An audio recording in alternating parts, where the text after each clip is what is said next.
दोस्तों नमस्कार। एमएलएम में क्या हम लोग लोगों को फंसाते हैं क्या? जो लोग नेटवर्क मार्केटिंग करते हैं, इन्वेस्टमेंट प्लान करते हैं, स्पेशली उन लोगों के लिए ऑडियो है। क्या हम लोग सच में लोगों को फंसाते हैं क्या? मेरा सवाल है, क्या हम लोग सच में लोगों को फंसाते हैं क्या? ये ऑडियो उन लोगों को सुनना ज़रूरी है जिन लोगों को लोगों ने तकलीफ़ दिया है नेटवर्क इंडस्ट्री में। एक लेवल पे आने के बाद, उनका अचीवमेंट करने के बाद, जो लोगों ने जलसी फील किया, जो लोगों ने तकलीफ़ दिया लॉ का, जो लोगों ने लीगलिटी का तकलीफ़ दिया, उन लोगों के लिए ऑडियो है। क्या हम लोग नेटवर्क मार्केटिंग करते हैं तो क्या हम लोग लोगों को फंसाते हैं क्या? ये मेरा सवाल है। उसका जवाब ऐसा है, देखिए, कोई भी व्यक्ति आज नेटवर्क इंडस्ट्री में आता है तो इसीलिए आता है कि वो पार्ट टाइम में या स्पेड टाइम में या फुल टाइम में कुछ ना कुछ पैसे कमाना चाहता है, और वह ऐसे अपॉर्चुनिटी के तलाश में होता है जहाँ पे उसको इजी मनी, जल्दी money, instant money, practical money और फटाफट पैसा मिले। पर कुछ समय के बाद बहुत सारी कंपनी बंद होती है, बहुत सारे प्रोजेक्ट्स बंद हो जाते हैं, और उन लोगों को लगता है कि हमको चीट किया गया, हमारी यहाँ पे चीटिंग हुई है, हमको फंसाया गया, ऐसा लोगों को सोच लगता है। उन सारे तमाम लोगों के लिए मेरे कुछ सवाल है, आप भी सुनो और आप भी उन लोगों से ये डिस्कस कर सकते हो ताकि आपका एटीट्यूड में कुछ बदलाव हो। सबसे पहली बात, देखिए, हम जिस देश में रहते हैं, मैं देश से बहुत प्यार करता हूँ, आप भी करते हो। हम पेट्रियोटिक है और 15 अगस्त अभी आने जा रहा है। हम इस भारत के भारतीय नागरिक हैं। दोस्तों, आज जो कुछ हम लोग कर रहे हैं हमारे फैमिली के लिए, हम लोग मेहनत करते हैं, बहुत मेहनत करते हैं, और हमारा जॉब है या बिज़नेस है या कोई भी व्यापार है जिसके साथ में हम लोग को एक सप्लीमेंट्री इनकम की ज़रूरत होती है, और हम लोग काम कर रहे हैं ऐसे एक सिस्टम के ज़रिए जिसको क्रिप्टो करेंसी कहा जाता है, नेटवर्किंग कहा जाता है, इन्वेस्टमेंट प्लान कहा जाता है। और इसमें हम लोग हमारे फैमिली को आगे बढ़ाने के लिए, फाइनेंशियल स्टेबिलिटी के लिए, हम लोग एक ऐसे प्रोजेक्ट में आ जाते हैं जहाँ पे लोगों को अप्रोच करना पड़ता है और लोग हमारे साथ जुड़ जाते हैं। पर किसी न किसी कारणवश कोई सिस्टम, कोई प्रोजेक्ट, कोई कंपनी बंद हो जाती है, तो जितने भी लोगों के पास हम लोग गए थे वो हमको बोलते हैं, आपने हमको फंसाया। दोस्तों, उन तमाम लोगों के लिए ये ऑडियो है। प्लीज़ ध्यान से इसको सुनिए और इसके इसेंस को समझने की कोशिश कीजिए ताकि आपका एटीट्यूड बदले और लोगों का एटीट्यूड बदलने में इसकी मदद हो। दोस्तों, मैं मुंबई महाराष्ट्र से हूँ और मैंने काफ़ी रिसर्च के बाद ये ऑडियो बनाया है, और काफ़ी रिसर्च के बाद इसको मैंने प्रेजेंट आपके सामने किया है। अगर आपको इसमें से कुछ भी सही लगता है तो ज़रूर इसको कमेंट कीजिए, मुझे फ़ोन कीजिए। मैं नंबर लिंक में दिया है, आप मुझे फ़ोन कर सकते हो। दोस्तों देखिए, अभी समझने की कोशिश करते हैं हम क्या सचमुच लोगों को फंसाते हैं क्या? दोस्तों, नेटवर्क मार्केटिंग हो, एमएलएम हो, प्रोजेक्ट हो, क्रिप्टो करेंसी हो, या कोई भी प्लेटफॉर्म हो जहाँ पे पैसे बनते हैं लोगों के रेफरेंस के बाद, क्या हम लोग लोगों के पास, उन लोगों के पास जाते हैं क्या जो बच्चा है, 18 साल के माइनर में है, उनके पास मैंने तो कभी सुना नहीं कि कोई भी कंपनी का लीडर बच्चों को लेके स्पॉन्सर किया है, उनको आईडी लगाया, उनको उनसे पैसा लिया है। दोस्तों, जितने भी लोग हमारे साथ आते हैं वो अडल्ट होते हैं, उन लोगों के पास मैच्योरिटी होती है। देखिए, बैंक का अकाउंट भी अगर खुलता है 18 साल के अंदर तो उसको माइनर कहा जाता है, उसको मम्मी पापा के साथ अकाउंट खोलना पड़ता है। मैच्योरिटी के बाद उसको अडल्ट अकाउंट यानी मैच्योरिटी अकाउंट उसको बैंक का मिल जाता है। नेटवर्क मार्केटिंग में इंडस्ट्री में जो भी लोग आते हैं वो कॉलेज से पास आउट होते हैं या कॉलेज में रहते हैं, यानी 18 साल के ऊपर होते हैं। दोस्तों, तो ऐसे सारे के सारे लोग जब इस इंडस्ट्री में आते हैं, या आने के पहले उन्होंने कुछ नौकरी किया रहता है, बिज़नेस किया रहता है, बचपन से उन्होंने सुना रहता है, उनको लॉ का थोड़ी सी जानकारी होती है, इकोनॉमिक्स की उनको जानकारी होती है, पैसे का कैलकुलेशन उनके पास होता है, क्योंकि उनके मम्मी पापा भी जॉब करते हैं, हाउसवाइफ उसकी मम्मी होगी, पापा जॉब करते हैं, व्यापार करते हैं, तो पैसे का कुछ ना कुछ गणित उनको बचपन से समझे जाते हैं। वो थोड़ा सा उम्र बढ़ता है तो नौकरी करता है, व्यापार करता है, बिजनेस करता है, कुछ ना कुछ ज़िंदगी में करता है, अपना अकाउंट बैंक में खोलता है, तो बैंक के लॉ भी उसको पढ़ाई में सिखाए जाते हैं, और उतना उसको जानकारी बचपन से 21 साल, 25 साल तक, 30 साल तक आ जाती है कि कोई भी पैसा 1 महीने में, 3 महीने में, 6 महीने में कोई भी सिस्टम से बनता नहीं है। उसके लिए बहुत हार्डवर्क करना पड़ता है, मेहनत करना पड़ता है, बहुत सारा इनोवेशन क्रिएशन करना पड़ता है, वो उसको बात इतनी समझ में आती है। जो भी नेटवर्क मार्केटिंग में आते हैं लोग, वो 21 साल 25 साल या 30-35 साल के अधेड़ लोग आ जाते हैं, मैच्योर्ड लोग आ जाते हैं, जिनको फाइनेंस का वक्त पता होता है, फाइनेंस का सिस्टम पता होता है, फाइनेंशियल सिस्टम पता होता है, क्योंकि उनका पैसा ही उन्होंने 2-3 महीने में कभी डबल नहीं किया रहता है। बैंक में अगर आप देखोगे सेविंग अकाउंट में 5-6 टक्का अगर साल का है, तो लगभग सेविंग अकाउंट से आपको पैसा डबल करना है तो लगभग आज के तारीख में 18 साल से डबल का पैसा वक्त लगता है पैसा डबल करने के लिए। अगर आप एफडी में पैसा रखते तो 9 साल का टाइम लगता है। अगर आप इंश्योरेंस में हो तो 15 साल का वक्त लगता है। वहाँ पे एंडोमेंट पॉलिसी अलग होती है, यूलिप पॉलिसी अलग होती है, टर्म प्लान अलग होता है। अगर म्यूचुअल फंड में होता है तो आपके रिस्क के ऊपर आपको पैसा है। स्टॉक मार्केट का उसको ज्ञान है नहीं है हमें नहीं पता, पर स्टॉक मार्केट में अगर पैसा आता है तो जाता भी है, और उस सिस्टम से उसको रिस्क के ऊपर काम करना पड़ता है। म्यूचुअल फंड के लिए भी सेम है। वैसे भी गवर्नमेंट की जितनी भी पॉलिसीज़ होती है उसमें भी उसका पैसा काफ़ी समय लगता है उसको 2 गुना करने के लिए। और इसी साथ में अगर कोई भी बिज़नेस में वो काम करना चाहता है तो बिज़नेस में उसको इन्वेस्टमेंट करना पड़ता है। वो चाहे छोटा से छोटा बिज़नेस क्यों ना हो, उसको 10,000 25,000 50,000 लाख 2 लाख 5 लाख 10 लाख उससे भी कई गुना अधिक पैसा लगाना पड़ता है, और वहाँ पे रिस्क लेनी पड़ती है। चाहे बिज़नेस में पैसा आए ना आए, वो एक लेवल पे उसका पैसा बढ़ भी सकता है और लॉस भी हो सकता है, और 95% बिज़नेस लॉसेस में जाते हैं। नेटवर्क मार्केटिंग में जैसे वो व्यक्ति कोई भी कंपनी के माध्यम से, किसी भी प्रमोटर के माध्यम से, किसी भी कंपनी के सिस्टम के माध्यम से, कोई भी अपलाइन के माध्यम से अगर आता है तो वो अपलाइन उसको सपनों की बात करता है, उसको पैसे बनाने की बात करता है।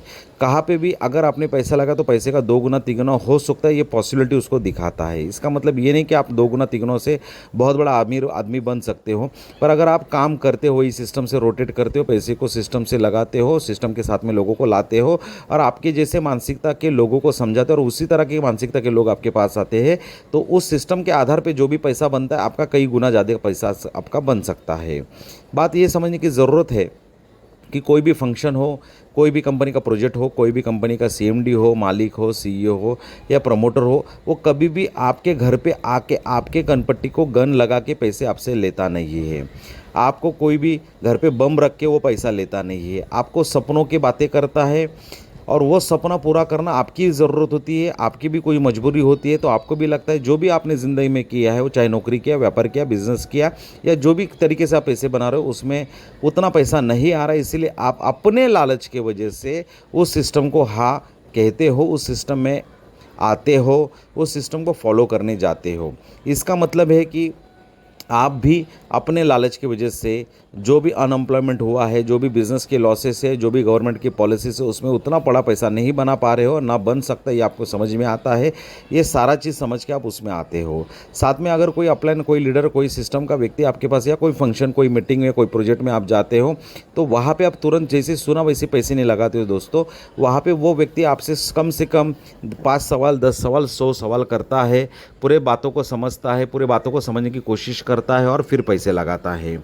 यहाँ पे जब वो पैसे लगाता है तो अपने पैसे को बनाने के लिए, अपने परिवार के लिए, अपने कुटुंब को यानी फैमिली को चलाने के लिए वो पैसे लगाता है। ये सारे बावजूद भी वो पैसा लगाने के बाद कुछ वजह से, उसकी वजह बहुत सारी हो सकती है, उस वजह से अगर उस कंपनी में उस व्यक्ति का पैसा चला जाता है, वो मुंह उठा के पुलिस स्टेशन में जाता है, उसके ऊपर कंप्लेंट करता है, और पुलिस भी ऐसे लोगों की कंप्लेंट लेती है। मैं हमेशा कहना चाहूँगा, प्रशासन का मैं बहुत इज्जत करता हूँ, तो ऐसे लोगों को प्रशासन में भी कहना चाहिए कि आपने पैसा कहाँ से लाया, आपका उम्र क्या है, इसके पहले आपने कितना साल आपने काम किया है, जॉब में किया है, व्यापार में किया है, ऐसे कैसे आप भोले बन गए, ऐसे कैसे आप भोले थे, आपने भी बहुत सारे कंपनी में काम किया। और ऐसा अभी के दौर में तो ऐसा बहुत सारी चीज़ें हो रही है कि बहुत सारे लोग कंप्लेंट भी करते हैं और दूसरे कंपनी में वापस काम करते हैं। तो प्रशासन को ये समझना है, उनका बैकग्राउंड चेक करो, उन्होंने कितने कंपनी में काम किया है, कितने कंपनी में पैसा गंवाया है। वो लोग एक दूसरे पे कंप्लेंट कर देते हैं, कंप्लेंट लेना बहुत आसान हो जाता है, लोग एफआईआर कर देते हैं उस व्यक्ति पे। मतलब एक व्यक्ति पे अन्याय हुआ ऐसा प्रशासन को लगता है, तो जिस व्यक्ति की वजह से अन्याय हुआ है, ऐसे पहले व्यक्ति ने जो बोला है, उस व्यक्ति को न्याय दिलाने के लिए जिस व्यक्ति के वजह से अन्याय हुआ है, ऐसे व्यक्ति के ऊपर हर तरीके का अन्याय किया जाता है। ये हमारा थोड़ा सा कमजोरी है उसको सुधारना पड़ेगा। प्रशासन के लोगों को भी समझना पड़ेगा और हम सब लीडर लोग को, हम सब लोगों को, नेटवर्कर को और इन्वेस्टर को और ग्राहक को, सारे लोगों को समझना पड़ेगा, क्योंकि हम लोग एक दूसरे का अविभाज्य घटक है। एक दूसरे को बातें से करने से हम लोग रिलेशन ख़राब कर लेते थोड़े से पैसों के लिए। आपको कभी भी बोला नहीं जाता कि आप ज़मीन बेचो, जेवरात बेचो और पैसे लगाओ। आपको यही बोला जाता है, हर लीडर जो भी टॉप क्लास का लीडर है वो हमेशा ये कहता है आप अपने आइपत के हिसाब से, अपने कैपेसिटी के हिसाब से थोड़ा सा पैसा लगाओ। आपको सिस्टम अच्छी लगती है, आप इसमें इन्वॉल्व हो जाइए और आप हमारे साथ उसी मानसिकता से आगे बढ़िए। पर वो व्यक्ति अपने लालच की वजह से, अपने अनेक कारणों की वजह से पैसे लगाता है और कुछ वजह से पैसे जाने के बाद वो लीडर्स को, कंपनी को, अपलाइन को, सिस्टम को, सीएमडी को, जो भी कंपनी चलाने वाले प्रोजेक्ट के लोगों को, प्रोजेक्ट हेड को गाली देने लगता है। तो आपको ये समझना ज़रूरी है कि ये इसमें कोई तथ्य नहीं है। जो व्यक्ति कंप्लेंट करने जाता है उसको आसानी से सुना जाता है, जिसके ऊपर कंप्लेंट होती है उसको हमेशा दोषी पाया जाता है। तो दोषी को जितना सज़ा है उतना ही कंप्लेंट करने वाले को अगर सज़ा रहेगी तो कंप्लेंट कम हो जाएगी। सॉरी। तो यहाँ पे सॉरी दोस्तों, तो यहाँ पे ये समझना ज़रूरी है कि एक दूसरे को तकलीफ़ देने की वजह से अगर हम लोग सिस्टम में सही तरीके से सुधार ना करें और जिस लीडर आपको, जो लोग आपके ऊपर कंप्लेंट करने जा रहे हैं, दिक्कत करने जा रहे हैं, उनको भी अगर सही तरीके से अगर हैंडल किया जाए, उनको भी सवाल किया जाएगा तो बहुत सारे कंप्लेंट्स यहाँ पे हो नहीं सकती है। तो यहाँ पे ये ज़रूरी नहीं है कि कंपनी कितने साल चलेगी, कितना कंपनी देगी नहीं देगी। कोई भी कंपनी देने के लिए नहीं आई है, कोई भी व्यक्ति कंपनी देने के लिए नहीं बनाता है। कंपनी प्रॉपर जजमेंट के साथ में, जनरेशन पार्क के साथ में काम करना चाहती है, पर बहुत सारे अनुभव चलाने वाले के पास भी होता नहीं है। तो यहाँ पे थोड़ी सी दिक्कत होने की वजह से कंपनी बंद हो जाती है। दोस्तों मैं यहाँ पे ये कहना चाहूँगा, जितने भी लोग यहाँ पे आते हैं सही तरीके से, सही सिस्टम के ज़रिए समझने की नहीं वजह से, बेवकूफ़ी के वजह से, अपने लालच की वजह से, अपने लोभ लालच और ग्रेड फैक्टर की वजह से वो अपना पैसा गंवाते हैं। और ये हर चीज़ में होता है ना दोस्तों। स्टॉक मार्केट में भी लोग आते हैं जाते हैं, व्यापार में भी आते हैं जाते हैं, नौकरी में भी लोगों को नौकरी मिलती है नहीं मिलती, अच्छे से अच्छे गवर्नमेंट के प्रोजेक्ट बंद हो जाते हैं, लोगों को गवर्नमेंट सर्विस से निकाला जाता है, पेंशन बंद की जाती है, बहुत सारी चीज़ें होती है। वहाँ पर कंप्लेंट नहीं होती है दोस्तों। सिर्फ नेटवर्क मार्केटिंग को हमारे भारत देश में या हमारे देश में क्राइटेरिया नहीं है लीगलिटी का, वो उसके लिए कोई रूल्स एंड रेगुलेशंस नहीं है। इसलिए बहुत सारी दिक्कतें, जो दिल से काम करते, सच्चाई के साथ काम करते, उनको भी तकलीफ़ होती है। हम किसी को फंसाते नहीं है, फंसाने जाते नहीं हैं, हम एक अपॉर्चुनिटी देते हैं और हमारी जो मानसिकता बन चुकी है उसके साथ में सही लोगों को साथ में लेके जाने का कोशिश करते हैं। हम भी टैक्स भरते हैं और उनको भी बोलते हैं टैक्स भरिए। देखिए दोस्तों, हराम और हलाल, अगर कोई टैक्स देता है और गलत धंधा करता है तो वो हलाल कैसे हुआ? शराब का धंधा करने वाला, सिगरेट, पान, बीड़ी, तंबाकू बेचने वाला, ये लोग टैक्स देने के मात्र हलाल कैसे हुए? और जो लोग टैक्स नहीं देते हैं वो हराम कैसे हुए? इस देश में दोस्तों, इस देश की मैं बात कर रहा हूँ, इस देश में जितने भी बड़े टैक्स पेयर्स है उतने ही वो टैक्स को बचाते हैं अपने अपने अलग अलग सीए के विचारों से, उनके आइडिया से, उनकी कल्पना से। और जो साधारण व्यक्ति वो पूरा का पूरा टैक्स देता है। तो हराम और हलाल का इनकम कैसे हो जाता है? तो आपको ये समझना ज़रूरी है, हम किसी को फंसाते नहीं हैं। लोग अपने अपने तरीके से कायदे का उल्लंघन करते हैं, अपने अपने ग्रेड फैक्टर में आते हैं, लालच में आते हैं और पैसे का गलत यूटिलाइज़ करते हैं और पैसे के नियम को नहीं समझते, क्योंकि स्कूल कॉलेज में पैसे का नियम पढ़ाया नहीं जाता है। पर नेटवर्क मार्केटिंग में हमको सपने पूरे करने का बात बताया जाता है, पैसे कैसे कमाए जाते हैं वो बताया जाता है, पैसे का नियम बताया जाता है, नेटवर्किंग का ज़रिया बताया जाता है और माउथ पब्लिसिटी के माध्यम से हम नेटवर्क अगर क्रिएट करते तो बहुत बड़ा पैसा कमा सकते हैं, वो सब बताया जाता है। एक अपलाइन आपके पास आता है तो वो आपके साथ बहुत सारा टीम डेवलप करने की, मेहनत करने की बातें करता है और करता भी है। बहुत सारी बार ऐसा होता है कि अपलाइन आपके ऊपर बहुत सारा खर्चा करता है, आपको सपोर्ट करता है। लाइफ में पैसा गया अलग चीज़ है, पर लाइफ में उसने भी वक्त दिया और आपने भी वक्त दिया है दोस्तों। तो वक्त को यहाँ पे यूटिलाइज़ किया जाता है, वो भी उसके लाइफ का प्रेशियस वक्त अपने फैमिली को छोड़ के, अपने सामाजिक जो भी रिस्पॉन्सिबिलिटी छोड़ के आपके साथ काम करता है, आपके भले के लिए काम करता है। क्योंकि आपको पैसा आएगा तो उसको पैसा आएगा, आपके पैसे जाने से उसको कोई सुख नहीं मिलता है। तो ये सारी चीज़ों को समझने के बाद भी हमको ये समझना चाहिए कि ये जितने भी लोग हैं जो इसका उल्लंघन करते हैं उनको भी सज़ा होनी चाहिए दोस्तों। तो यहाँ पे ऐसा एक लॉ बने कि जहाँ पे पैसे लेने वाला व्यक्ति को जैसे सज़ा वैसे देने वाले को व्यक्ति को भी सज़ा होनी चाहिए, क्योंकि दोनों लालच की वजह से काम करते हैं।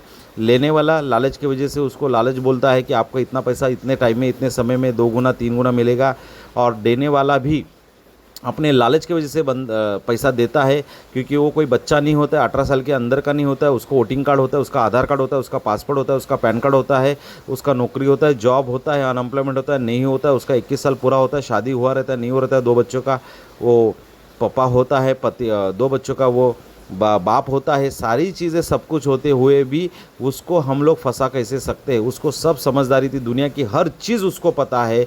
वो राजकारण कैसे करना है वो सिखा सकता है, स्पोर्ट्स कैसा खेलना वो सिखा सकता है, पॉलिटिकल कैसा चलना है वो सिखा सकता है, धंधा कैसा करना वो सिखा सकता है। इतना ज्ञान होता है, इतनी दुनिया भर की ज्ञान की बातें वो करता है, और थोड़ा सा पैसा जाता है और वो कंप्लेंट करने जाता है, वो सही नहीं है। तो आपको ये समझना ज़रूरी है कि यहाँ पे वो व्यक्ति इस कायदे का दुरुपयोग कर रहा है, उसको भी थोड़ा सा सज़ा हो तो वो सही लाइन पे आ जाएगा। मैं इतना ही कहना चाहूँगा, यहाँ पे हम लोग जो भी काम करते हैं सबके भले के लिए करते हैं, लोग उसको गलत लेते हैं, ये लोगों का दोष है। हम कोई गलत नहीं काम करते, हम टैक्स वक्त पे देते हैं, हम प्रॉपर तरीके से सिस्टम का फॉलो करते हैं, हम भारत सरकार की जो भी नियोजन है, जो भी यहाँ पे रूल्स एंड रेगुलेशन उसको फॉलो करते हैं, और हम लोग आगे बढ़ना चाहते हैं, और आगे बढ़ने पे किसी की रोक नहीं हो सकती है। यहाँ पे हम लोग को काम करना है, आगे बढ़ना है। इन सारे लोगों से हमको सही तरीके से कायदे के दुरुपयोग से उनको छुटकारा करना चाहिए। उसके लिए कायदा हमारे साथ हो, प्रशासन हमारे साथ हो, प्रशासन से, कायदे से और भारत देश के सरकार से मैं ही उम्मीद करता हूँ कि आप हमारे साथ दो, हमको भी सब्सिडी दो, क्योंकि हम लोग नए नए अपॉर्चुनिटी क्रिएट करते हैं, नए नए आइडिया लगाते हैं। आप हम पे रोक मत लगाइए, हमको आगे बढ़ने का मौका दे दीजिए, ताकि हम अनएम्प्लॉयमेंट की दुनिया में एम्प्लॉयमेंट क्रिएट कर सके और बहुत सारे बेरोजगार को रोज़गार दे सके, और उनका भी फैमिली यहाँ पे पले बढ़े और आगे बढ़े दोस्तों। और सरकार से भी उम्मीद करूँगा दोस्तों, आप सभी के माध्यम से, आप सभी के तौर से, कि यहाँ पे जो रीच हुआ है उसी को रीच बनने का मौका ना दे, हम जैसे साधारण लोगों को भी मौका दिया जाए, और सरकार हमें हमारे साथ में, हम सरकार के साथ में। भारत माता की जय।